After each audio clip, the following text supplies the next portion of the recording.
15 বছরের শেখ পরিবারের নামে দেশজুড়ে 38 প্রকল্পের ব্যয় 51,000 কোটি টাকা। এবার সাবেক পানি সম্পদ প্রতিমন্ত্রী জাহিদ ফারুক শামীম গ্রেফতার। জাতিসংঘে হতে যাচ্ছে বাইডেন ইউনুস বিরল বৈঠক, ভূ রাজনৈতিকভাবে গুরুত্বপূর্ণ বলছেন বিশ্লেষকরা। ভোক্তার সাথে দূরত্ব বাড়ছে ইলিশের, দেশের বৃহত্তর স্বার্থে ভারতের রপ্তানির সিদ্ধান্ত।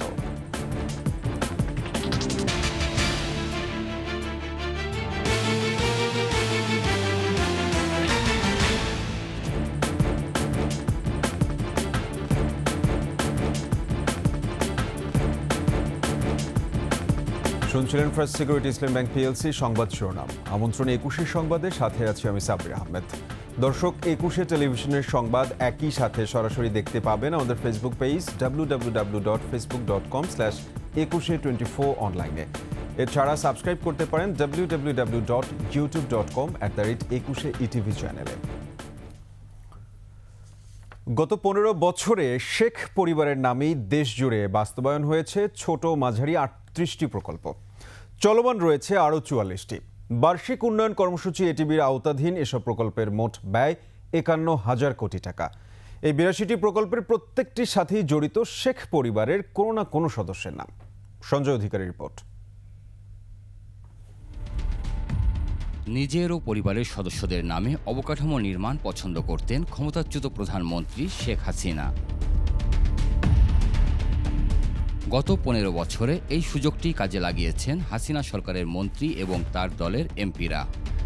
তরুণ তরুণীদের স্মার্ট কর্মসংস্থানের ঠিকানা 70 কোটি টাকা ব্যয়ে শেখ কামাল আইটি ট্রেনিং।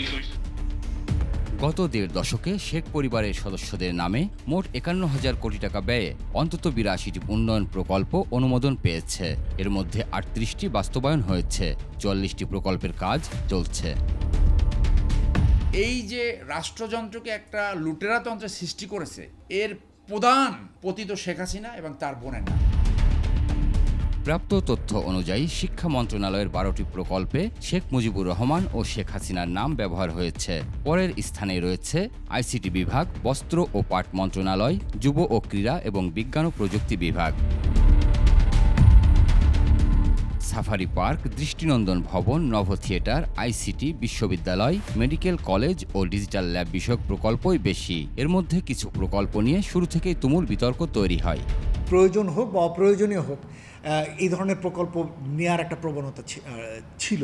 সুতরাং সে ধরনের প্রকল্পগুলো খুব সহজেই কাটছাট হতে পারে। পরিবেশবাদীদের আপত্তি উপেক্ষা করে মৌলভীবাজারের জড়িতে বঙ্গবন্ধু শেখ মুজিব সাফারি পার্ক নির্মাণে সংরক্ষিত বনের 5,631 একর জমি ব্যবহারের সিদ্ধান্ত হয়েছে।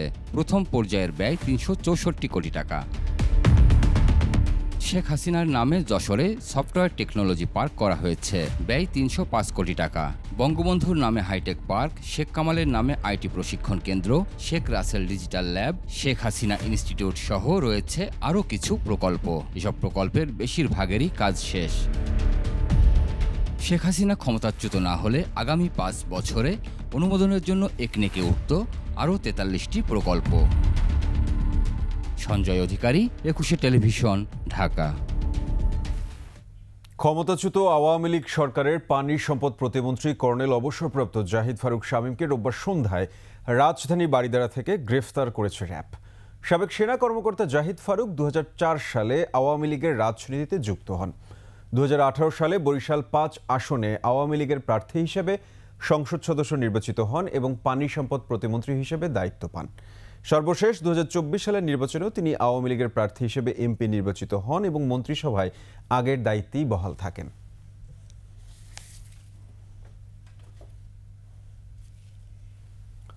যুক্তরাষ্ট্রের প্রেসিডেন্ট জো বাইডেনের সঙ্গে হতে যাচ্ছে বাংলাদেশের অন্তর্বর্তী সরকারের প্রধান উপদেষ্টা ডক্টর মোহাম্মদ ইউনুসের দ্বিপক্ষীয় বৈঠক। জাতিসংঘ অধিবেশনের সাইড লাইনে বিরল এই বৈঠকটিকে ভূ রাজনৈতিকভাবে গুরুত্বপূর্ণ আখ্যা দিয়ে এর মধ্য দিয়ে রাজনৈতিক ও অর্থনৈতিক সাফল্য আশা করছেন বিশ্লেষকরা। আকবর হোসেন সুমনের রিপোর্ট। কোনো রাজনৈতিক সরকার প্রধান নয়, জাতিসংঘ সাধারণ পরিষদের ৭৯তম অধিবেশনে বাংলাদেশের প্রতিনিধিত্ব করবেন অন্তর্বর্তী সরকারের প্রধান প্রফেসর ডক্টর মোহাম্মদ ইউনুস। গেল ৩ দশকে জাতিসংঘের অধিবেশনের ফাঁকে বাংলাদেশের কোনো শীর্ষ নেতার সঙ্গে যুক্তরাষ্ট্রের প্রেসিডেন্টের বৈঠক হয়নি। এবারই প্রথম দ্বিপক্ষীয় বৈঠকটি বাংলাদেশের জন্য ভূ রাজনৈতিক গুরুত্ব বহন করছে। রাজনৈতিক পট পরিবর্তন এবং সাম্প্রতিক পরিস্থিতি নিয়ে ব্যাখ্যারও একটা সুযোগ বলে মনে করছেন সাবেক এই কূটনীতিক। মোদির দেখা করার অল্প দিনের মধ্যেই আমাদের মাননীয় প্রধান উপদেষ্টা যাচ্ছেন, এটাও কিন্তু আমি বলবো অত্যন্ত সময়োপযোগী হয়েছে। যেভাবে আমাদের এখানে গত ৩-৪ মাস যাবৎ যে সমস্ত ঘটনাবলী ঘটেছে, মোদি সাহেব নিশ্চয়ই তার খুব একটা সুব্যাখ্যা তিনি দিয়েছেন বাইডেনের কাছে আমি মনে করি না। সেখানে হয়তো বাইডেন একতরফা কিছু বিবরণ পেয়েছেন, সেটাই ব্যাখ্যাটা দেওয়ার একটা মস্ত বড় সুযোগ পেলেন আমাদের মাননীয় প্রধান উপদেষ্টা। আঞ্চলিক ও বৈশ্বিক প্রেক্ষাপটে যুক্তরাষ্ট্রের প্রেসিডেন্টের সঙ্গে এই বৈঠক সমর্থন যোগাবে। কারণ মার্কিন যুক্তরাষ্ট্র শুধু আমাদের দ্বিপাক্ষিক সম্পর্ক নয়, আঞ্চলিক এবং বৈশ্বিক প্রেক্ষাপটে আমাদের জন্য সমর্থন যোগানোর ক্ষেত্রে একটা গুরুত্বপূর্ণ ভূমিকা পালন করতে পারে এই মুহূর্তে। কাজে সেই প্রেক্ষাপটে প্রেসিডেন্ট বাইডেনের সাথে মিটিংটা, এটা আপনি বলতে পারেন যে একটা অতি গুরুত্বপূর্ণ মিটিং। অন্তর্বর্তী সরকারের চেয়ে ব্যক্তি মোহাম্মদ ইউনূসই বেশি প্রাধান্য পাবেন বলে মত বিশেষজ্ঞদের। তিনি তার ধারে এবং ভারে দুটোতেই যেটুকু কাটেন, তার ফল হিসাবে আমরা বেশ পজিটিভ কিছু পাব। আকবর হোসেন সুমন, 21 টেলিভিশন, ঢাকা। জাতিসংঘ সফরে শুধু সাবেক প্রধানমন্ত্রী খরচের জন্য প্রতি বছর বরাদ্দ থাকত 12 থেকে 15 লাখ টাকা। এর মধ্যে ছিল বিশেষ ফ্লাইটে যাওয়া আসা সহ থাকা খাওয়ার খরচ। আর সফর সঙ্গীদের বিশাল বহরের জন্য খরচ হতো প্রায় 25 কোটি টাকা। অথচ এত বড় বহরের কাজের হিসাব জানতেন না কেউ। এতে করে সরকারের বড় অঙ্কের টাকা অপচয় হয়েছে বলে মনে করেন বিশ্লেষকরা। অথচ এবছর প্রধান উপদেষ্টা ডক্টর মোহাম্মদ ইউনূস যাবেন নিয়মিত ফ্লাইটে, সাথে যাবেন 57 জন। প্রণব চক্রবর্তীর রিপোর্ট। জাতিসংঘের ৭৯তম সাধারণ অধিবেশনে যোগ দিতে ২৩ সেপ্টেম্বর নিউ ইয়র্কের উদ্দেশ্যে রওনা হচ্ছেন প্রধান উপদেষ্টা ডক্টর মোহাম্মদ ইউনূস। একটি বাণিজ্যিক ফ্লাইটে নিউ ইয়র্কে পৌঁছাবেন তিনি। শুরুতে 7 জনের কথা বলা হলেও তাঁর সফরসঙ্গী হিসেবে থাকছেন 57 জন। অথচ শেখ হাসিনার আমলে তার সফরসঙ্গীর তালিকায় থাকতেন ১.৫ থেকে ৩০০রও বেশি কর্মকর্তা, ব্যবসায়ী, দলীয় নেতা থেকে শুরু করে সাংবাদিকরা। কিন্তু কাজ করেছি জাতিসংঘে, আমার অভিজ্ঞতায় বলে যে এটা আর একটু কম হতে পারত।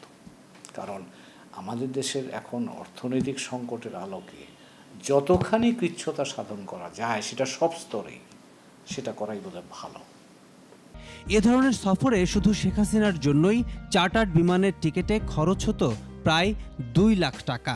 নিউ ইয়র্কের গ্র্যান্ড হায়াত বা ওয়ার্ল্ডফো অ্যাস্টোরিয়া হোটেলে প্রতিদিনের খরচ প্রায় ১ লাখ টাকা। সফরসঙ্গীদের বিশাল বহরের পেছনে খরচ গিয়ে পৌঁছাতো ২০ থেকে ২৫ কোটি টাকা, যা স্রেফ অপচয় ছাড়া আর কিছুই নয়। কোন উদ্দেশ্যে যাচ্ছেন, ওখানে যে কি করছেন, বাংলাদেশের অর্থনৈতিক বাণিজ্যিক বিভিন্ন যেসব ইস্যুগুলো আছে সেগুলো নিয়ে সেখানে কাজ করছেন নাকি কেবলমাত্র সফরসঙ্গী হয়ে যাচ্ছেন, এটা কিন্তু স্পষ্টতা ছিল না। আমরা শুধু দেখেছি যে একটা বড় সংখ্যক ২০০, কোনো সময় ১৫০ এরকম যাচ্ছেন। এখন কিন্তু মোটামুটিভাবে যারা যাচ্ছেন তারা কি কারণে যাচ্ছেন, কেন তাদের উপস্থিতি নিউ ইয়র্কে এটা প্রয়োজন, সেটা কিন্তু একটা স্পষ্টতা আছে। বিশ্লেষকরা বলছেন, গতানুগতিকতার বাইরে এসে প্রধান উপদেষ্টা ডক্টর ইউনূসের এমন সফরে আন্তর্জাতিক মহলের দৃষ্টি যেমন বাংলাদেশের দিকে ঘুরবে, তেমনি অনন্য দৃষ্টান্ত হবে দেশের জন্য। প্রণব চক্রবর্তী, ২১ টেলিভিশন, ঢাকা। দেশের ভোক্তা ও ইলিশের মধ্যকার দূরত্ব আরও বাড়ছে। রপ্তানির ঘোষণা আশায় নিম্ন ও মধ্যবিত্তের আরও নাগাল ছাড়া হচ্ছে পদ্মার ইলিশ। গবেষকরা বলছেন, রপ্তানির চাপ থাকায় দেশের বাজারে ইলিশের দাম আরও বাড়তে পারে। চোরাচালান বন্ধ ও সাগর থেকে ইলিশ চুরি ঠেকাতে টহল জোরদারের পরামর্শ তাদের। পাশাপাশি ইলিশ ধরা নিষেধাজ্ঞার সময় নির্ধারণে বাংলাদেশ ভারতের মধ্যে সমন্বয়ের কথাও বলছেন গবেষকরা। বিস্তারিত শিউলি স্বপ্নামের রিপোর্টে। কদিন আগেই অন্তর্বর্তী সরকারের মৎস্য ও প্রাণী সম্পদ উপদেষ্টা ঘোষণা দিলেন, আগে দেশের মানুষ ইলিশ খাবে, তারপরে রপ্তানি। ভরা মৌসুমেও ইলিশের চড়া মূল্যের কারণে সাধারণ মানুষ যখন ইলিশ কিনে খেতে পারে না, তখন উপদেষ্টার এমন ঘোষণা শুনে তাদের মনে কিছুটা আশা সঞ্চার হয়েছিল। তারা ভেবেছিলেন এবার অন্তত ভারতে ইলিশ যাবে না। কিন্তু এরই মধ্যে 3000 টন ইলিশ পাঠানোর সিদ্ধান্ত নিয়েছে সরকার। চলুন দেখি এই নিয়ে কি ভাবছেন সাধারণ ক্রেতারা। আমরা তো কম পয়সায় মনে করছিলাম যে ইলিশ খেতে পারবো, কিন্তু সেটা আশা করতে পারছি না। গভর্নমেন্ট ফার্স্টলি যদি বলতো যে দিবে না তো দিবে না বাস, কিন্তু এত তাল বাহানা দেশের মানুষের সাথে করার তো কোনো কিছুই নেই। আমরা তাদেরকে একটা অনুষ্ঠানের জন্য কিছু ইলিশ দিতেই পারি, তারপরে সবাই মিলে ভাগযোগ করে খাবো, এটা নিয়ে রাজনীতি করার কিছু নাই। সর্বশেষ পরিসংখ্যান অনুযায়ী দেশে বছরে ইলিশের উৎপাদন গড়ে 5,71,000 মেট্রিক টন। জাতীয় রাজস্ব বোর্ড বলছে 2019 থেকে 2023 সাল পর্যন্ত ভারতে ইলিশ রপ্তানি হয়েছে মোট 3,899 মেট্রিক টন।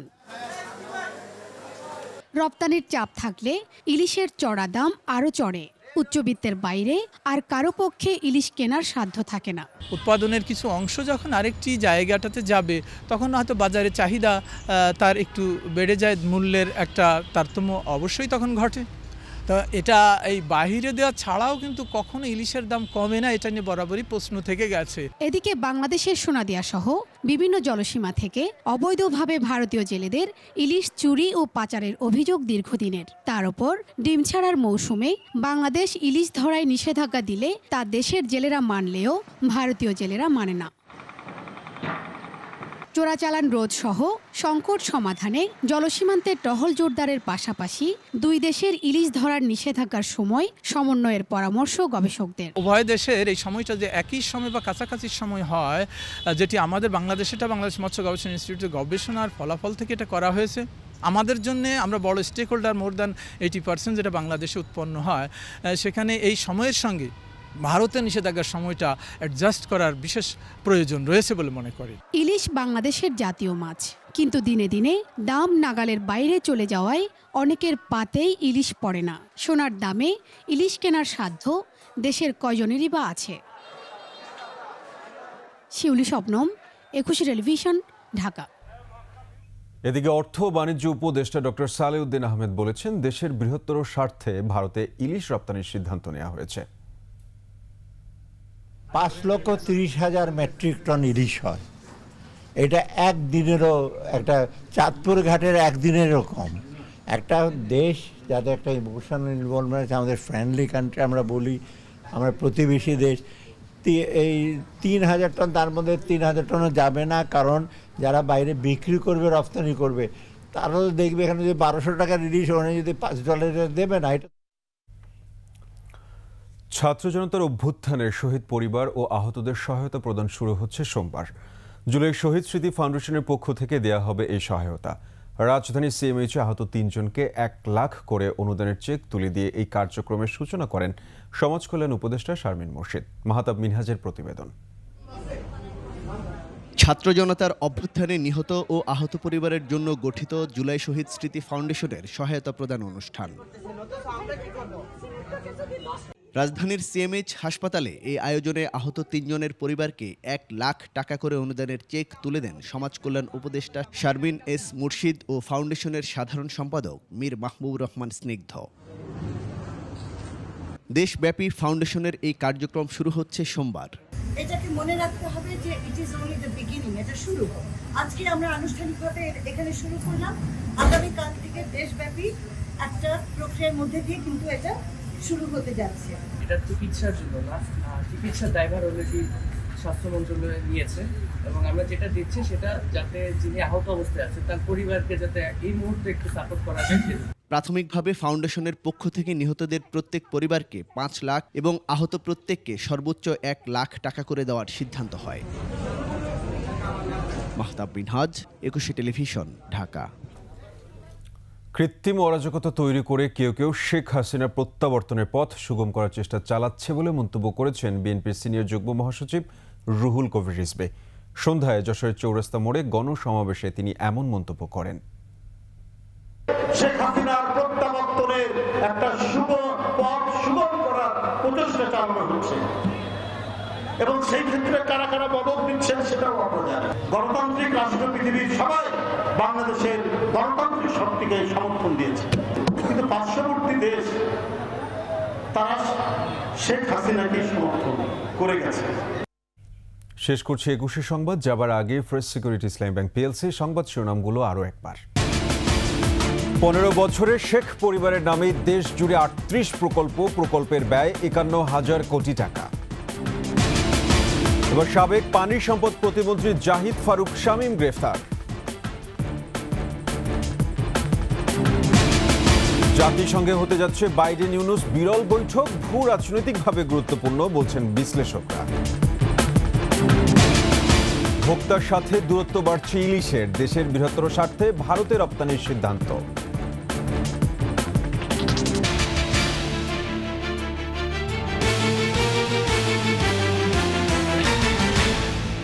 দর্শক, সর্বশেষ সংবাদ জানতে ডায়াল করুন 202 নম্বরে আর ভিজিট করুন ekushe-tv.com এই ওয়েবসাইটে। ফেসবুকে ভিজিট করতে পারেন www.facebook.com/ekushe24 অনলাইনে।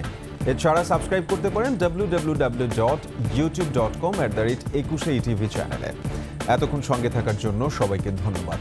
পরবর্তী সংবাদ দেখার আমন্ত্রণ রইল। একুশের সাথেই থাকুন।